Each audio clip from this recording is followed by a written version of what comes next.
సంతానన్న లేక పుత్రకామేష్టి యాగం చేశాక ఆయనకు నలుగురు పుత్రులు కలుగుతారు. కౌసల్యకి రాముడు, కౌకేయికి భరతుడు, సుమిత్రకి లక్ష్మణ, శత్రుఘ్నులు జన్మిస్తారు. కులగురువైన వశిష్ఠ మహర్షి వద్ద వారు విద్యాభ్యాసం చేస్తారు. ఈ రాజకుమారుల జననం, విద్యాభ్యాసం వశిష్ఠ మహర్షి ద్వారా జరుగుతాయి. వీరి వివాహం విశ్వామిత్ర మహర్షి ద్వారా జరుగుతుంది.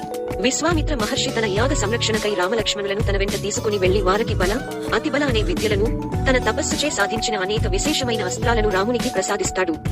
స్పెషల్ ట్రైనింగ్ అన్నమాట. తరువాత వారిని మిథిలానగర రాజైన జనక మహారాజు వద్దకు తీసుకుని వెళతాడు. అక్కడ జనకుడు తన కూతురైన సీత యొక్క స్వయంవరం ప్రకటిస్తాడు. శివధనుస్సు ఎక్కుపెట్టిన వారిక సీతను ఇచ్చి వివాహం చేస్తానని షరతుతో ఎందరో రాజులు ప్రయత్నించి ఓడిపోయారు. విశ్వామిత్ర మహర్షి అనుమతితో శ్రీరాముడు శివధనుస్సు ఎత్తి ఎక్కుపెట్టి సీతను వివాహమాడుతాడు. మహర్షుల సలహాతో అప్పుడే జనకుని కూతురైన ఊర్మిళను లక్ష్మణునికి, ఆయన తమ్ముడి కూతుళ్లను భరత, శత్రుఘ్నులకు ఇచ్చి వివాహం జరిపిస్తారు. దశరథుడు తన నలుగురు కొడుకులతో కోడళ్లతో అయోధ్యకు వెళ్లి